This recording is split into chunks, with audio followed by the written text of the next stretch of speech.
The CBS Radio Mystery Theater presents...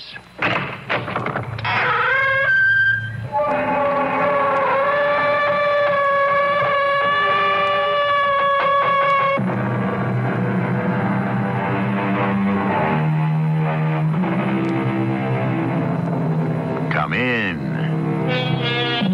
Welcome. I'm E.G. Marshall. Our story is about a man named Will Crawford, imprisoned for a daring theft, which he did not commit. Can you imagine being confined to a cell for years, thrown in with thieves, felons, addicts, and dangerous criminals? What would you think about? How would you preserve your sanity? And what would you do if you were released? Will Crawford knew.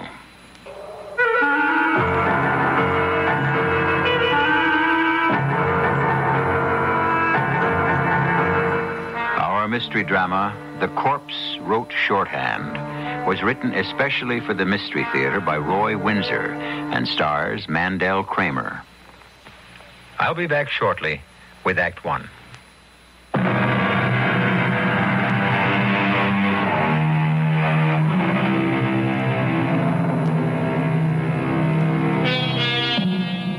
False arrest. False imprisonment. Within ourselves, each of us, in imagination, can visualize just about anything that can happen to another person. We can dream about love because it has touched us, about hate because we have hated, about success, failure, hunger, and pain. But I, for one, cannot imagine being arrested and imprisoned for a crime I didn't commit. And that is what happened to one honest man named Will Crawford. You won't change your mind, Nick. I've explained, Mom. Yes, you certainly have. All right, I'll drive up alone. I'll explain you couldn't take the day off. He'll understand. Gosh, you make me feel like I don't care. Do you? Care? Well, sure, it's just that... Well, I'm new at this job, and I don't like to have to ask for a day off to drive up there. It's not so bad up there, Nick. I've been going up once a week for 5 years. Oh, I know. I've been up, too. It's just it makes me feel funny. Why, because it's a prison? Well, sure. Well, I understand. You will be here when we come home. Oh, sure. I wish you wouldn't make me feel this way, Mom. I'm not guilty of anything. Oh, don't worry about it. It's just that it's been so awful. Mom, you don't know what I went through. Kids in high school, boy, they can be pretty nasty. You'd think I'd stolen the money. My senior year just fell apart. You remember? Yes, I do. And I was heartsick when you left. So was your father. We hoped you'd go on to college instead. Mm-hmm. One lousy job after another. Couldn't get a decent one. I'd say I'm Nick Crawford, and that's it. You the son of the man who stole all that money from the Pendleton Bank? Well, I mowed a lot of lawns. No one worried I'd steal their power mowers. Oh, Nick. We should have left River Falls and gone someplace else, changed our name, started fresh. Nick, I must get ready. You still believe, don't you, Mom? I know your father. He's an honest man. He says he did not embezzle the money from the Pendleton Bank, and I believe him. What happens now? I don't know. Mom, why don't we sell the house, move away? And admit your father's guilt? Oh, gosh, he was found guilty. He was the bookkeeper. The books have been tampered with. Over $100,000 is missing. And someone has it, but not your father. What's he going to do when he comes home? He can't get a job in River Falls. Who'd take a chance on him? I believe your father is innocent, Nick. That has given me the strength to hold my head up to all those customers who come into the variety store and buy odds and ends and give me pitying looks. I know you've been embarrassed by what happened to your father. So you don't have to be here when I bring him home. No. I'll be here to say hello, and then I think I will clear out. I just can't go on living like this, Mom. I just can't.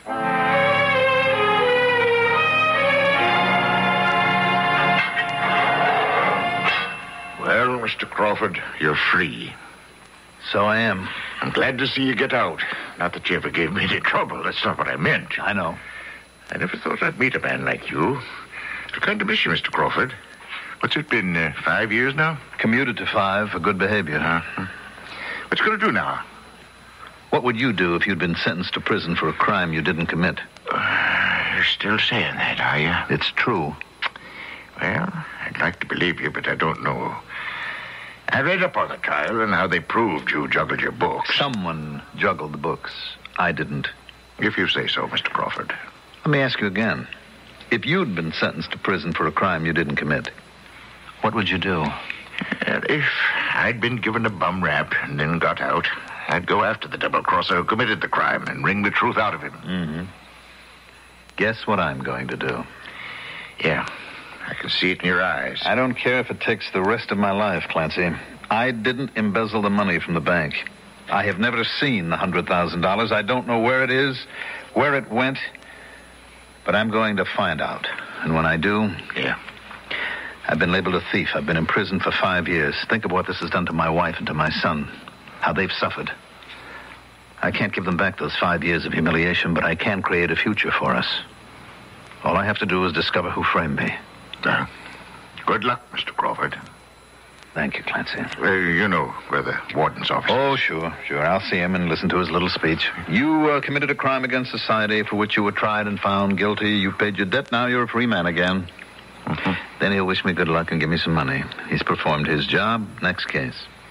Doesn't make any difference whether the person was guilty or innocent. The warden makes the same speech. It's like dealing with a machine. It performs a function, but it has no judgment, no heart. Just punches you in or out. Well, he's not a bad guy, Mr. Crawford. I know that. He's just a cipher in our equation of justice. Goodbye, Clancy. So long, Mr. Crawford. If I sound bitter, it's because I am. I've been robbed of 5 years of my life. I can't get them back. But somebody's going to pay for it. Starting now.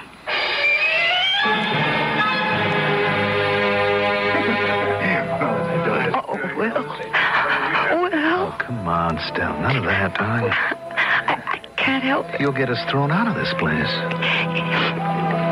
It's just that I can't believe you're free. I'm not, darling. What? Now, don't look frightened, Stell. You just dry your eyes and listen to me. Let me try and explain. Well, of course. First, I thank God for you. Oh, well. No, let me finish. I do thank God for a wife like you. I know what you've gone through. I paced that Celebrity Day for 5 years, knowing what life was like for you here in River Falls. Having to work and meet the self-righteous hypocrites who were curious about poor Mrs. Crawford, how she could hold her head up after her husband was sent to prison for embezzling $100,000 from the bank. I know, darling, I know the embarrassment and the hurt. And still, you believed in me. You're the only one who did. Does. Thank you, darling. Well, you'll have me crying again. No. No more crying, Stell. I didn't make that speech to make you cry. I just wanted to say thank you. Except for you and Nick and what I've done to both of you, I wouldn't have cared if I'd rotted to death in that prison. But I love you and I care deeply about both of you. From this day on, I have one goal in my life. I'm going to prove my innocence. I'd rather be dead. Will, don't say I mean that. it. I'd rather be dead than be marked for the rest of my life as a thief. I didn't embezzle that money. I know that. Don't dwell on it, though. You're free. We're together. That's what counts. That's what's important. That's not enough for me or for you or Nick. We've talked all this out before. I know we have. I know it. And? How? I don't quite know. How? I know in my heart that you didn't embezzle that money because I know you. But how do we prove it? Somebody took the money. Who? It's 5 years ago. Old Mr. Pendleton's retired. His son is the president now. It's a long time ago, an age. And I've thought about it night after lonely night. Poor darling. Married to a fall guy. Honest Will Crawford set up for a fall right into a prison cell. I could kill the swine who did this to us. But I'm going to find him still. I'll find him, and when I do... Will, let's talk sense. I am talking sense. No, you're not. Both of us are angry. Let's just look at the facts coldly. You were accused and tried and convicted by a jury. Yes, because some securities were found to be missing and because someone had made false entries in my books. You didn't embezzle that money. But how was it done? Now think. Well, there are two ways at least. What about the securities? Adam Rossano. The contractor? That's right. Rossano borrowed $70,000 from the bank and gave us securities as collateral. About $90,000 worth. Mm-hmm. When he paid off his loan, he wanted his securities returned. They were missing. They'd been sold. They were traced to a brokerage house in New York, but the seller couldn't be found. You wrote that check for $70,000. That's right. And I'd placed the securities in the safe. And when the investigation began, the auditor also found that your books were overdrawn by almost $10,000. I can't deny that still. Well, what happened? I mean, what do you think happened? Someone, some officer probably, stole the securities. But then what about your overdrawn books? Stell, let me give you an example of embezzlement. Now, a teller can enter a deposit and put the money in his pocket, but nothing as large as $10,000. Now, it must have been a series of false entries. Well, how would that work? Well, look, let's say somebody mails in his paycheck for, say, $200 for deposit. Mm-hmm. Now, that amount is entered in that person's account. The clerk reports the deposit to me, and I enter it in my books. However, the clerk does not stamp the check for deposit. He or she steals the check and either cashes it or deposits it in a secret account in some other bank. That bank cancels the check and returns it to the depositor's employer. But what about the endorsement? A stamp and a number. Both look official and hardly ever would be challenged. Well, that's ingenious, Will. And how could a scheme like that ever be traced? Well, offhand, I don't know. Both the securities and the cash have vanished. Oh, it's just futile. No, it's not, darling. Well, how do you begin? Very carefully. What do you mean by that? Stell, someone worked this frame up on me. Maybe more than one person. I'm going to ask questions. I'll pick up a stray remark here, another there, and in time, I'll put them together and I'll have an indication of who was behind the embezzlement. Then I'll investigate. Oh, Will, it seems so hopeless. Stell, when I was in prison, I read something that stuck in my mind.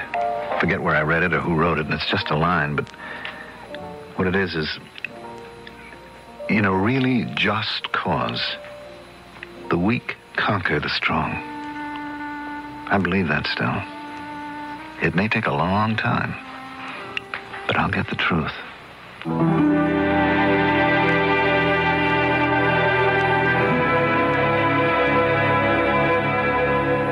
Those lines from Shakespeare's Othello come to mind. Who steals my purse steals trash. 'Tis something nothing. 'Twas mine, 'tis his, and has been slave to thousands. But he that filches from me my good name robs me of that which not enriches him, and makes me poor indeed. Will Crawford's sentiment exactly. I'll return shortly with Act 2, and then we will find out if the former bookkeeper can exonerate himself.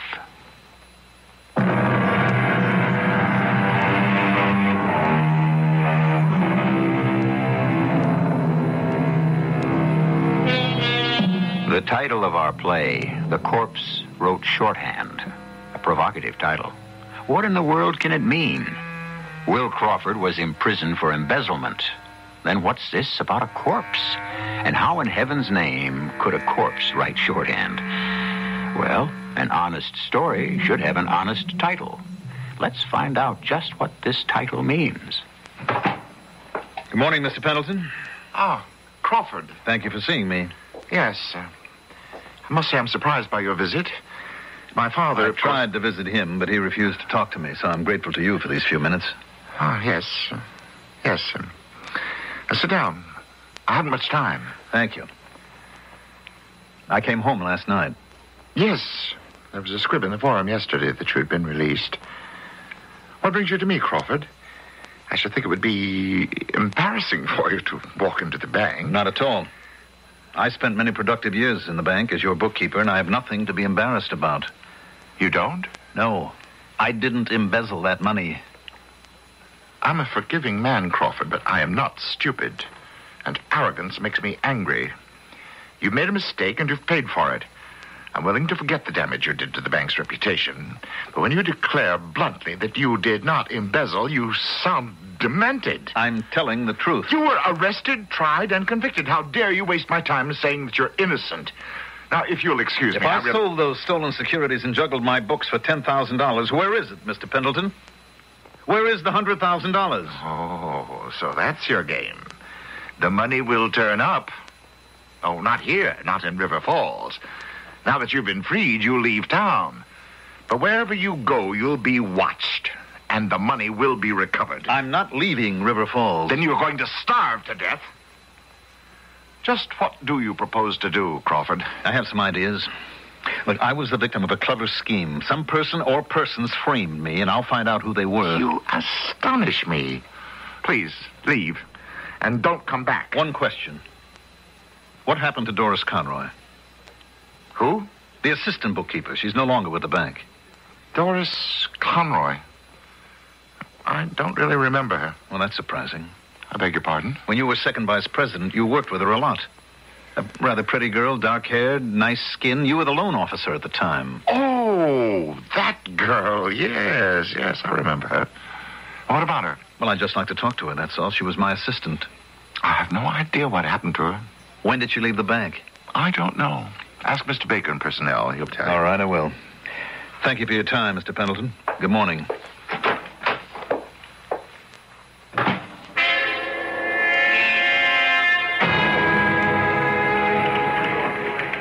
Hello, Will. Hi, Tim. Hey, I really appreciate Hey, don't thank me. You're still news. There may be a story in it for me. That's my business. I dug up the information you wanted. You know where I can find Doris Conroy? Yeah, but it won't do you any good. She's dead. Oh, I didn't know. I'm sorry. Yeah, 2 years ago. She left New York on a cruise for the Caribbean. They found her body in the Hudson. She fell overboard. That's the story. Mm-hmm. The personnel man at the bank, Mr. Baker, said that she left the Pendleton Bank just about 2 years ago. What's important to you about Doris Conroy? Well, she was my assistant at the bank, for one thing. For another, why would she quit her job? And for a third, I'm surprised that she could afford to go on a cruise. Huh? You sound skeptical. Well, maybe a little. Why? Look at it this way, Will. Everyone's convinced you embezzled the money. Okay, you say you didn't, but are you sure you aren't trying to create a mystery where there isn't one? Doris Conroy saves her money, quits her job, goes on a cruise. She falls overboard, she's drowned. A tragedy, but a natural one. Maybe she had too many drinks. Doris didn't drink. Oh? I'd forget about Doris Conroy. I guess you'll have to at that, unless you can communicate with her in the grave in Rose Hill Cemetery in Oakton. Yes, that's where she was from, Oakton. I wonder if her mother's still alive. Well, that's easy to find out. No, wait, Tim, hold it. I'm going to drive up and talk to her. Well, unless her mother's dead, too. Oh, I couldn't be that unlucky. The mother's name is Mrs. Fred Conroy, 800 Hillside Drive. Hillside Drive? That's a pretty fancy address. The best. What's that mean? Hey, pal, what are you thinking? Oh, I'll tell you later. Just a little idea, that's all.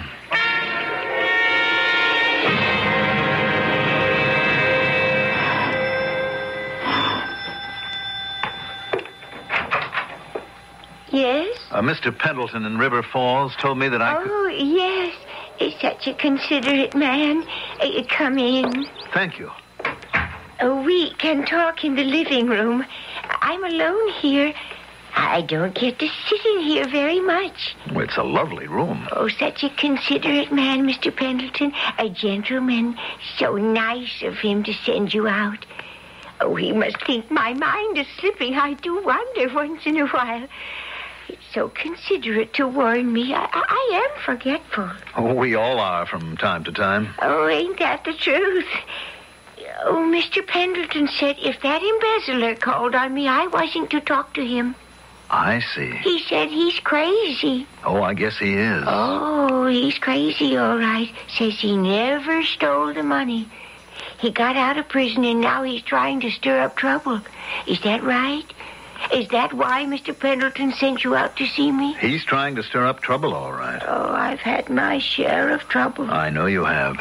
Your poor daughter. She got drowned. Yes, I remember. I was awfully sorry to hear about that, Mrs. Why Conroy. didn't Mabel look after her? Yes, Mabel. Well, I really don't know. Mabel was all broken up. Yes. Mabel. I can't seem to remember Mabel's last name. Scully. Now, how's that for remembering? Oh, every once in a while, my thinking hat is on straight. Mabel Scully, of course. Do you ever see her, Mrs. Conroy? Well, she sends me a Christmas card every Christmas, but I never see her, no. I see. Does she still live in Oakton? Oh, Doris is dead. She fell off that boat. Yes, we're all still very sad about that, including Mabel Scully. Oh, it upsets me to talk about Doris. I understand. Well, I'll be on my way. This is such a nice room. Doris liked this room. She had her friends over, and they liked it very much. Mabel liked it, too.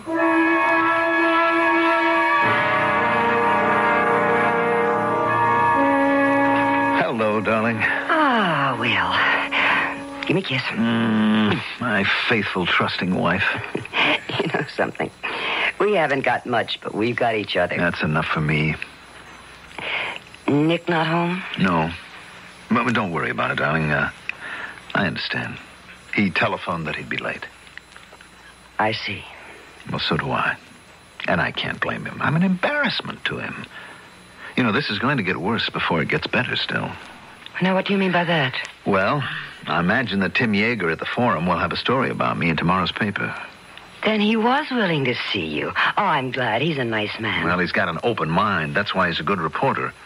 I don't know what he'll write, but I'm sure that it'll stir up trouble.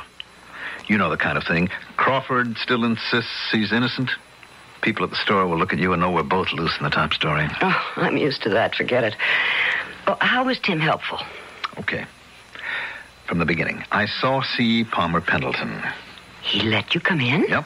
When I showed up at the bank, I caused a big stir. Most of the persons I worked with are still there, and they looked at me as if they'd seen a ghost. Was it awful? Well, it wasn't easy, darling. Some of them talked to me as if I was contagious. One or two just buried their heads in their work and ignored me. But my arrival was disruptive. That's why Pendleton saw me. And he was his old sanctimonious self. Suggested that we leave River Falls. He'd have an eye on us, of course, to catch me with the money that I've got stashed away somewhere. That cheap hypocritical. All of that, darling. When I told him I was staying right here in River Falls, he got red in the face, told me flatly I'd never be employed again. Now, I asked him about Doris Conroy. Oh, she drowned, Will. Yes, I know that now, but I didn't till Tim told me. Well, I'm sure I must have told you. Well, maybe you did. I guess I didn't remember. Maybe I'd forgotten. If I did know, it didn't mean anything to me at the time, and now it does. Why? First, I learned that Doris had left the bank 2 years ago. Mm-hmm. Then, from Tim, I learned that at the same time, she booked a cruise to the Caribbean. Now, the night of the sailing, she fell overboard. And next morning, her body was found floating in the Hudson. Floating, Stell. Keep that in mind. Mm-hmm. Now, I wanted to find out more about what happened to Doris, so I went to see her mother in Oakton. And you wouldn't believe it.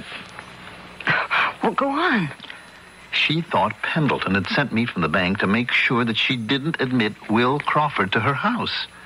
Now, he must have telephoned her after I left his office. She's so addle-minded, poor thing, that she thought I'd come out to reaffirm his advice. Well, now, why would Pendleton warn her against you? I wondered about that, too. Does the old lady know something that I shouldn't find out?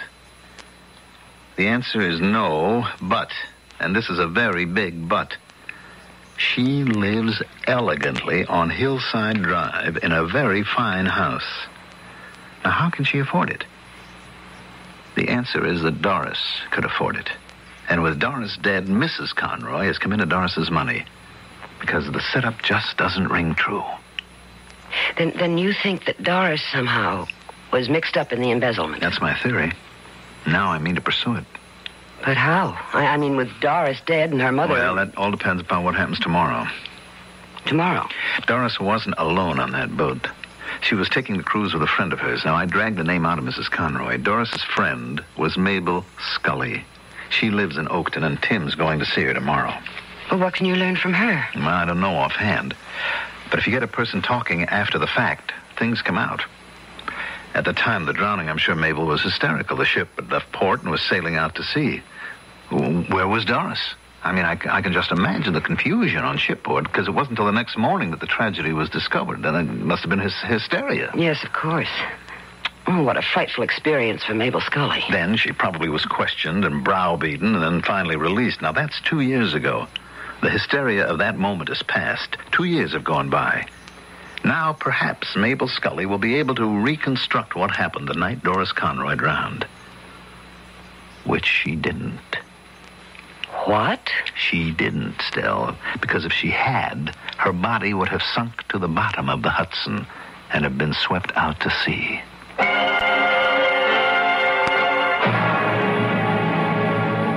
Now that we've established a corpse, what about that shorthand? A curious story indeed. A man is judged innocent until he is proven guilty, and here is a man proven guilty who is innocent. How can that happen in these wonderful days of law and order? Read the newspapers. On a quite regular basis, I read about persons being released from prisons who are innocent when imprisoned. Laws, like cobwebs, entangle the weak, but are broken by the strong, as Will Crawford is about to prove. I'll be back shortly with Act 3.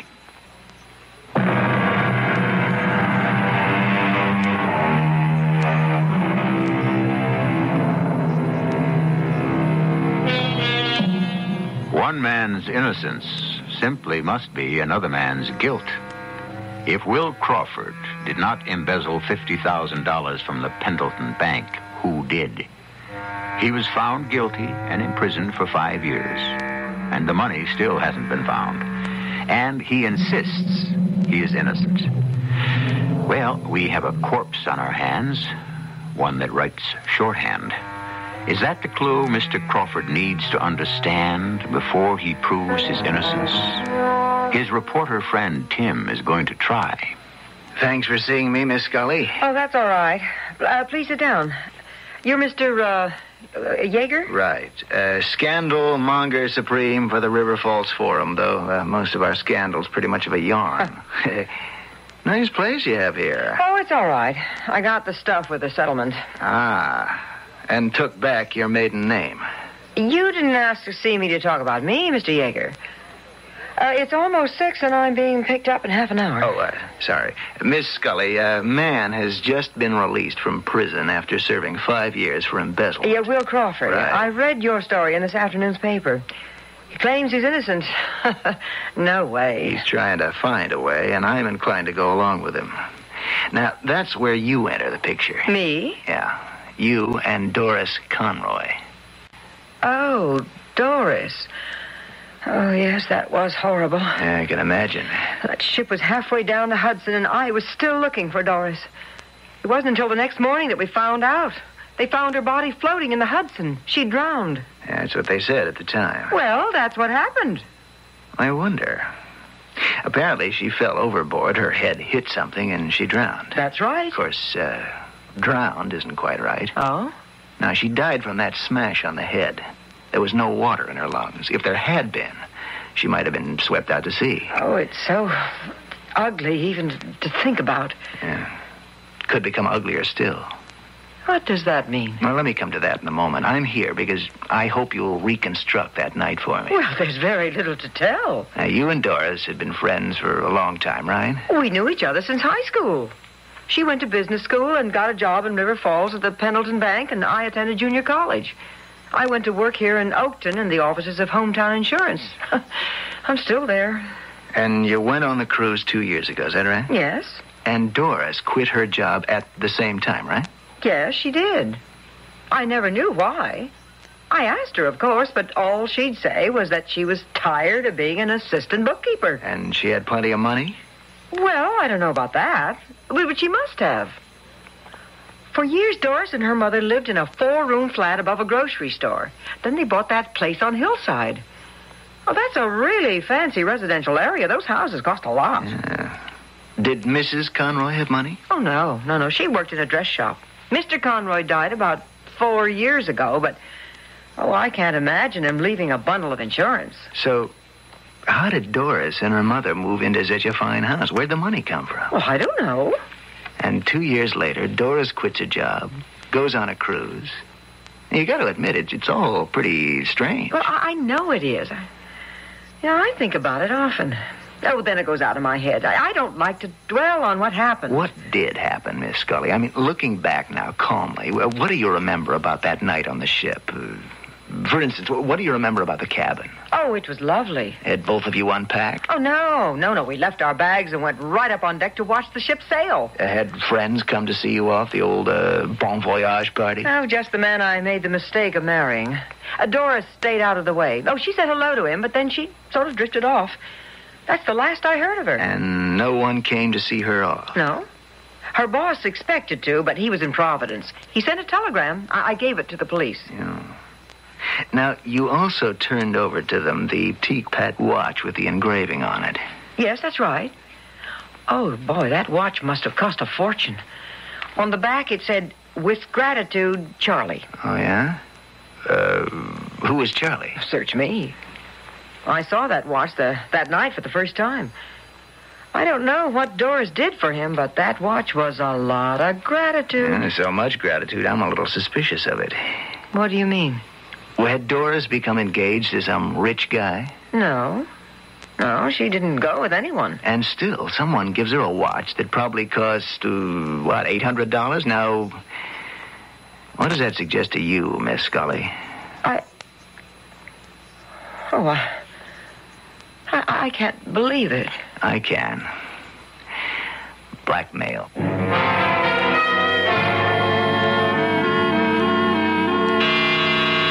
I'll get it, Estelle. That might be Tim Yeager. Hi. Any luck? Yeah, plenty, I think. Come on in. I'll buy you a drink. Estelle, I'm fixing drinks. One for you, too. Maybe we've got something to celebrate. Hello, Tim. Do you have any news? Yeah, but it's a mixed bag. Oh, please, sit down. We're very grateful to you, Tim, for taking such an interest in Will's case. Ooh, I'm happy I did. Now I know he's an innocent man. Oh, Tim. Why all this wasn't gone into at the time of her death, I don't know. Somebody should have seen the connection. Well, wait a minute. You've lost me. Here you go, darling. Oh, thank you. Tim? Tim was just saying that... Why didn't anyone see the connection between Doris Conroy's mysterious death and the embezzlement charge against you, Will? Wait a minute. Oh, wait. Now, slow down. What is the connection? Well, there are several. First, about 4 years ago, Doris and her mother moved from a dump over a grocery store to Hillside Drive. That means money. All right. Second, Doris quits her job just at the time she decides to go on a cruise. Third, there's a bon voyage message from Providence in her stateroom from her boss, C. Palmer Pendleton. Hey, hold it. I've got it. I've got the watch. What watch? What are you talking about? The $800 teapot that somebody named Charlie gave to her and engraved with gratitude. That's it. Charlie. Charlie is the C in C. Palmer Pendleton.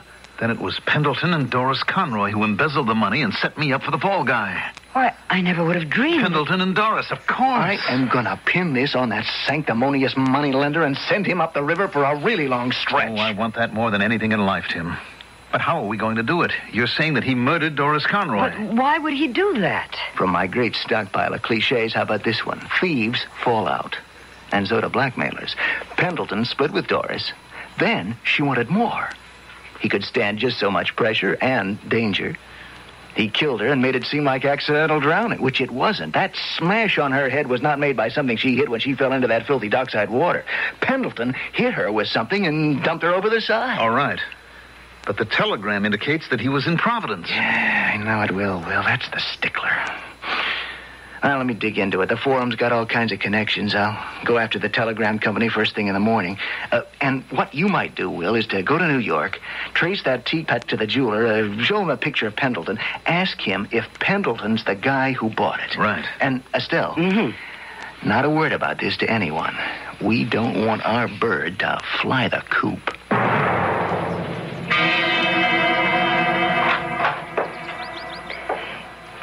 Yes? Oh, isn't it Mr. Will from the bank? Hello, Mrs. Conroy. May we come in? Who is that? This is Mr. Yeager from the River Falls Forum. From the newspaper? Yes. Oh, well, what do you know? Oh, please come in.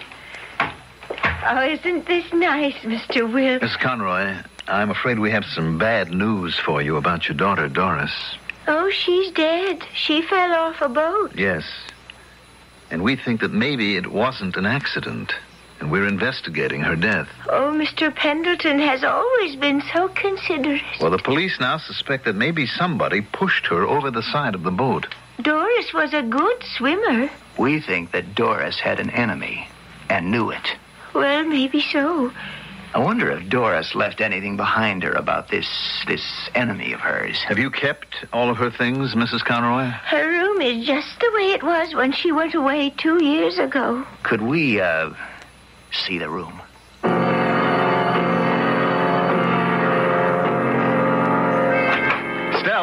Estelle, come quickly. Good heavens, what is it? We've got her diary. Estelle, Will says you read shorthand. Can you make some sense out of this for us? Whose diary? Doris Conroy's. It's a 5-year diary going back to 1970. Now, maybe someplace in this thing there's a clue to her relationship with Pendleton.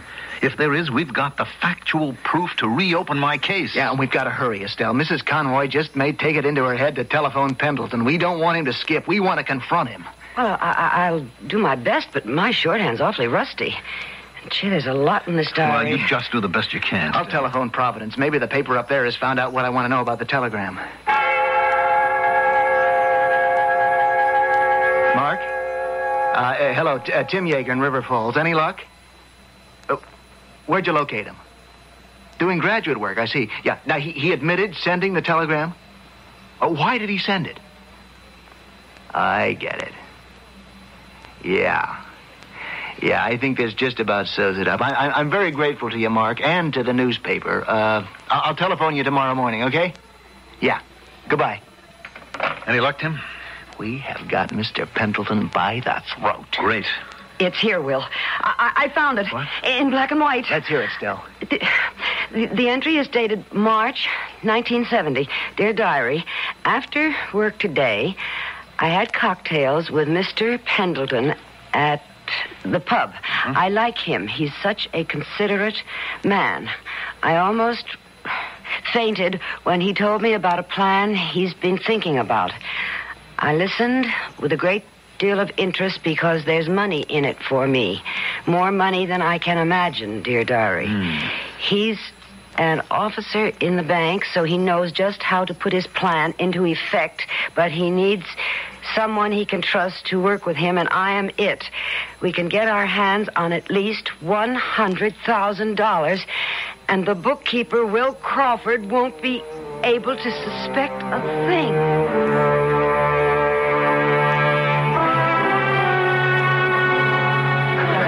Big day for you, Will. Thanks to you, Tim. It's just another story to me. Well, if you hadn't believed in me. Let's go. The girl gave you the high sign. Now, you do the talking. It's your story.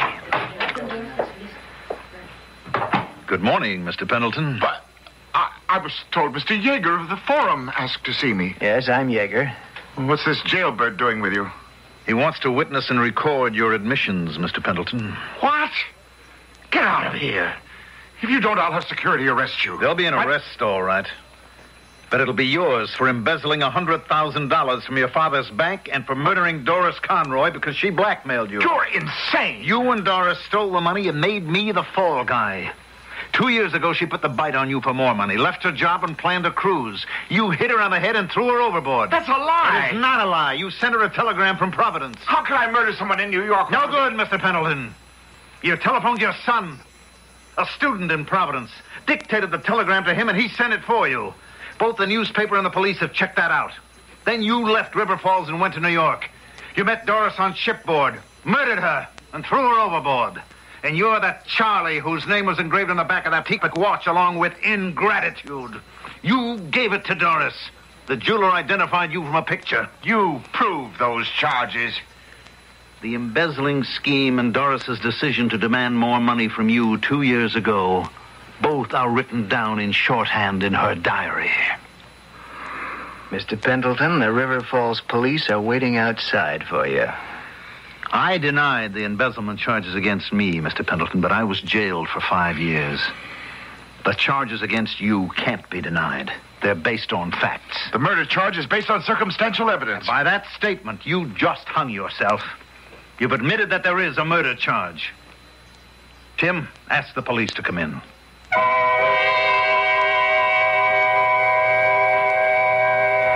An ancient Roman writer named Juvenal asked, "What man was ever content with one crime?" Mr. Pendleton and Doris Conroy connived to embezzle a fortune. She was not content with her share, so she resorted to blackmail, and she was murdered. Many crimes are detected. Persons are prosecuted for them, but when an innocent person is charged and sentenced, justice has miscarried. But an innocent person, given time and courage, very often can clear his name, as we have seen. I'll be back shortly.